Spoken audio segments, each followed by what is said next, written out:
Blue? No, it's Russ. Open up. Hey, look, I got a customer coming any minute, so I'll you open this door now or I'll break it open.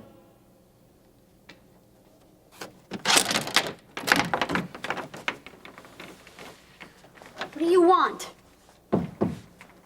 Where's Blue? How should I know? You thought it was him at the door. Oh, sure, I thought it might be, but I didn't know. Expecting a customer, the first thing you ask is if it's Blue? Lance gets upset if he Paula! interrupts. Now, the last time I was here, it was business. And this is personal. Now, I won't leave until you tell me. Where's Blue Nobles?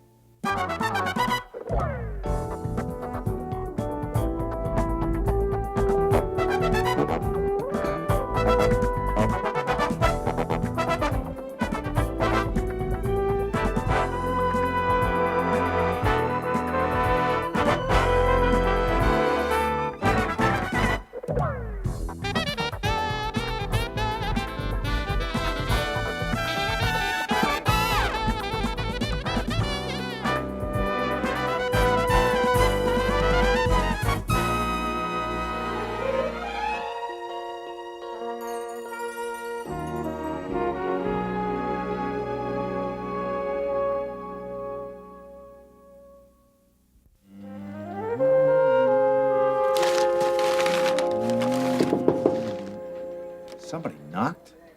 It's open! Hey, John! I thought you'd still be here. Hey, Gene, how's it going? Oh, all right. I'm a little tired. Just wanted to stop by to see what the latest is on Blue Nobles. I found him. Blue? There's always one of these things hiding down at the bottom of the bag, always. John. I wasn't quite so successful with Blue Nobles. Well, are there any developments? Listen, I got an APB out on the guy, and everybody on the force knows how important it is to find him. Are they reading the paper? Of course they are. There's nothing like nabbing a headline, just that there's nothing concrete to report, that's all. Well, what about the outlooks? It's pretty good, actually. Judging from the sketchy information we got on the suspect, I'd say that he's not a Rhodes Scholar. He's probably a loner. So there's no one to hide him either. And more importantly, there's no one to buy him food or to drive him out of the area. I'm making some pretty big assumptions here, but you'd be surprised how so many of these cases parallel their patterns. Hey, you don't think there's any reason to believe that Blue is a part of a gang, do you? None. Either the gang's very stupid or they don't know about his favorite pastime. Oh, well, John, that's all very interesting, but theories don't make good stories. Listen, Gene, maybe I can tell you a little bit more after I talk to Lori Martin, all right? Whoa, I can give you some news there, buddy. You talked to her? Well, I planned on it until I ran into her husband. Dr. Martin wouldn't let you get through to her, huh? How was he? Adamant. In fact, I've never seen the guy so angry before. Well, I'm sorry to hear that on 2 counts, because I know your families are friends. You know, close enough to withstand something like this. I mean, Terry's apologized and I've apologized. Well, he's not going to be too thrilled about me interrogating her. Well, I'd say that's a fair assumption, but you're going to be carrying a little bit more legal authority. You want me to warn him that you're coming? Well, sure, if you don't mind bearing the bad news. Ben has just simply got to realize that there is more at stake here than Lori's emotional recovery. Yeah, Monk and Hernandez, to name 2 other reasons. Still holding out for those 2, aren't you? Come on, John. I mean, give a public servant his private causes, man. So that's what a newspaper man is, and I thought I was a slave of the state, right? Oh, no, they just pay you less for longer hours. You know what? When you talk to Lori, I'm pretty sure that she's going to clear those 2 boys. I hope she does, for your sake. But that's not the first question I'm going to ask. I want to know about Blue Nobles, and I will do anything to find him. Now, where is he? I don't know, out roaming the streets. You think he'd come here to hide out? No, I wouldn't think that if you hadn't asked for him at the door. Well, of course I ask. A girl's got to protect herself. Then protect yourself from me, Paula. Now, the last time I came here, I did you a favor. Now, this is your chance to pay me back. Your first and last chance. Are you going to kill him? What do you care? Because once I give him away, I don't want him coming back And you here. do know where he is. Well, he promised me I'll be safe. You'll be fine, okay? Now, tell me. Yeah, he came here looking for money. You give him any? $75. But he said that wasn't enough, so I asked for time to scrape up some more. And now he's waiting. Yeah, and I haven't got all the money yet either.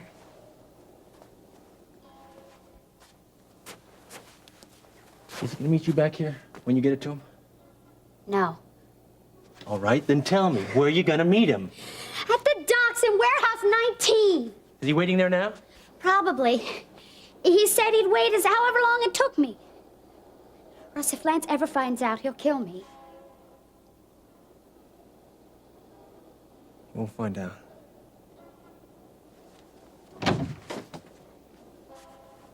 Thanks.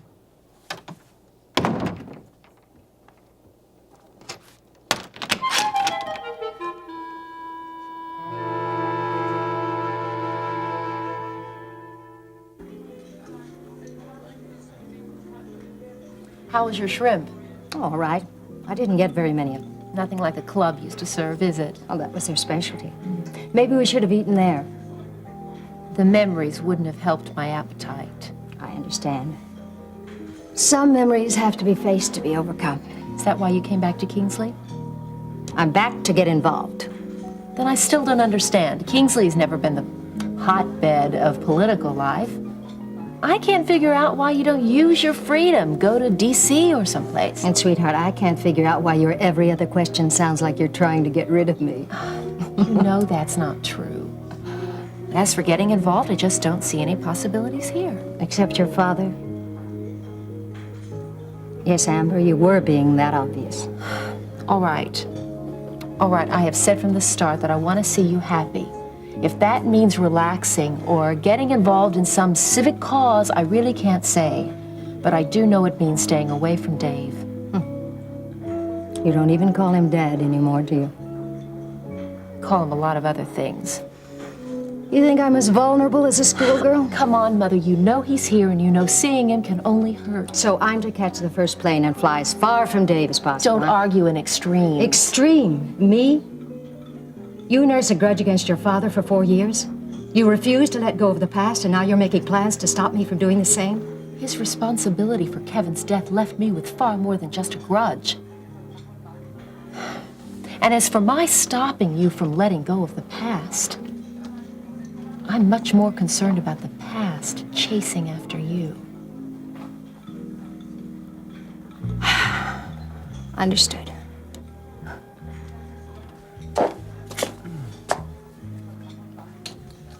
Well, look who's here. I was wondering where you were. Dave's joining us for dinner. Oh, yeah? Mm-hmm. Well, Mom, where's Carla and Jimmy? You mean Jimmy's basketball game? Gosh, Jimmy's basketball. I'm sorry. Is he upset because I didn't make it? Well, not too bad. I told him you had had a hard day. Well, you don't know the half of it. Oh, I just might. Here I am. I'm trying to do a follow-up article on Lori. I run into Ben, and I asked him if I could You do an just a interview with Laurie, and he said no. Was Ben over here? No, he's at the clinic cooling down. Boy, you really hit a sore spot, Jane. Well, what am I supposed to do? McGovern wants that second article. I can't get anything new from Brubaker. I can just hear Ben ranting now about how callous I am. Oh, he was angry, but he stopped short of calling your names. I guess he's pretty well simmered down by now. Well, I'm certainly not going over there to find out. I don't see how a man so educated can live in such a small world. Jane, don't be such a judge. The man's been through an awful lot. I'm not judging, Mom. I'm saying, a man as intelligent as Ben could at least have the control to say no politely. He came after me as though I was trying to attack Lori. Well, education never stopped a man's passion, and you're no exception to that. And what do you mean by that? Well, I mean the way you and Carla used to always go at one another. You never saw me waving your diploma around. Oh, Mom, now come on. You're twisting the comparisons all around. Oh, no, I'm not, Gene. You had the mind of a reporter, but the heart of a father. Now, Ben has a medical knowledge and the love of a husband. Now, don't tell me about small worlds, Gene. But can't... Because when a loved one is in danger, nothing else matters. Can't he see that all I'm trying to do is get Blue Nobles off the street? Doesn't he understand that that's the only way that Lori or any of the other women in Kingsley are going to be safe? Oh, yes, I can, but Ben can't. Yes. Which brings me back to point number one. If Ben would use his education and his intelligent mind, he would let me talk to Lori. And why are you always sticking up for the other guy? Maybe it's because when you start in, the other guy is never there to defend himself. Terry! Oh, listen, can I come in for a minute? Come on in. Thank you.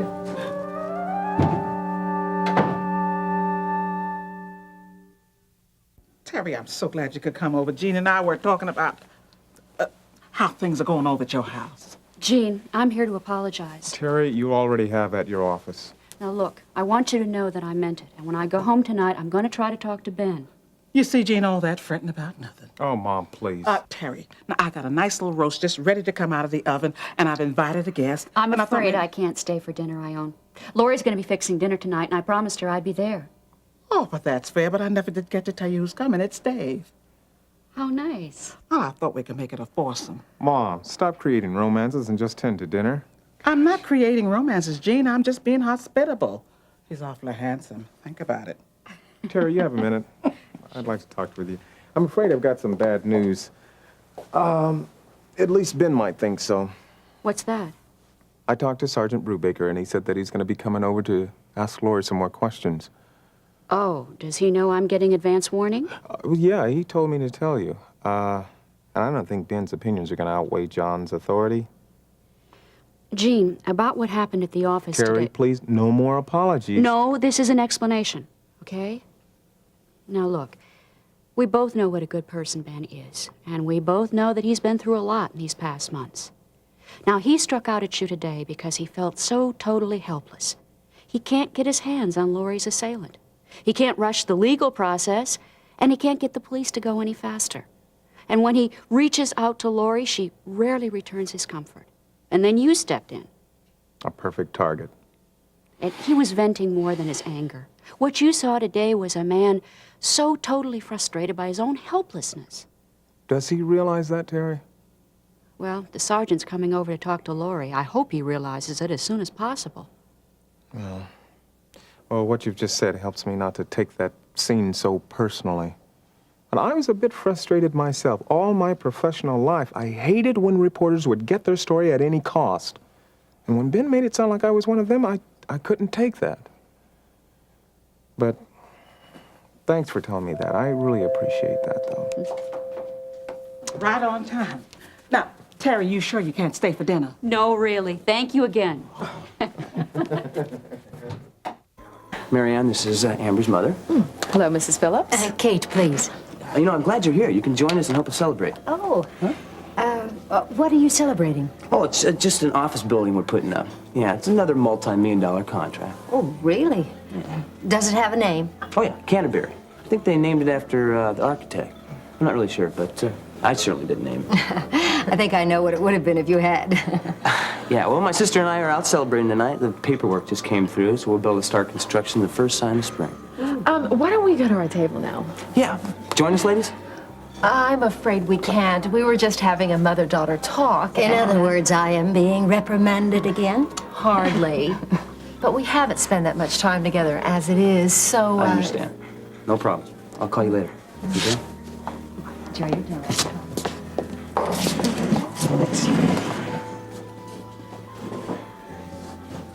I've never met a good-looking man who knew the art of protocol. And your string remains unbroken. I can't believe him sometimes. Another multi-million-dollar contract. Actually, that sounded rather impressive, if it's true. Oh, it's true. From what I know of Gil so far, he's honest. Conceited, but factual. Those are the worst kind. Do you like him, Amber? I think I like not liking him. I like not falling into his arms and letting him sweep me away just because it leaves him so confused. Oh, you're terrible. Oh, come on and look at him. His whole life he's had girls after him. Maybe he resents them for it. Meaning? Make him chase you and he'll love you all the more. Be careful, Amber.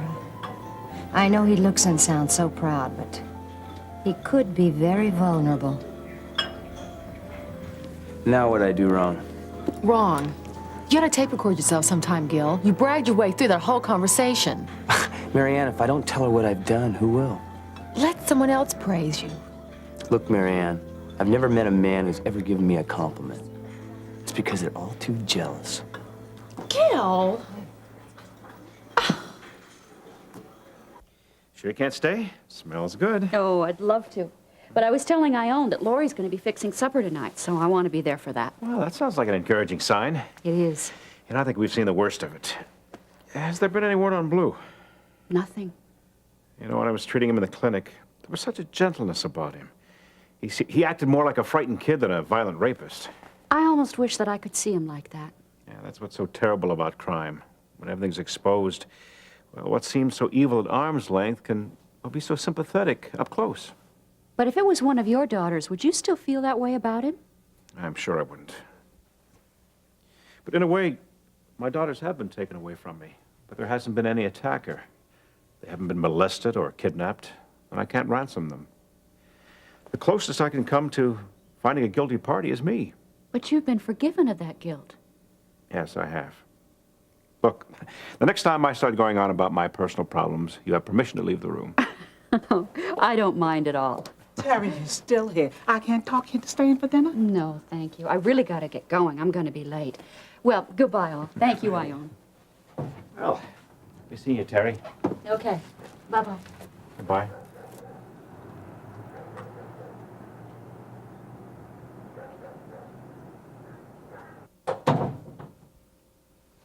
Charming lady, isn't she? Yes. In many ways, she reminds me of my ex-wife, Kate. Dr. Phillips, you never told me when you divorced your wife. Well, I didn't divorce her. She divorced me about 4 years ago. And I must say it was for a very good cause.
Blue, come on out. The best chance you've got.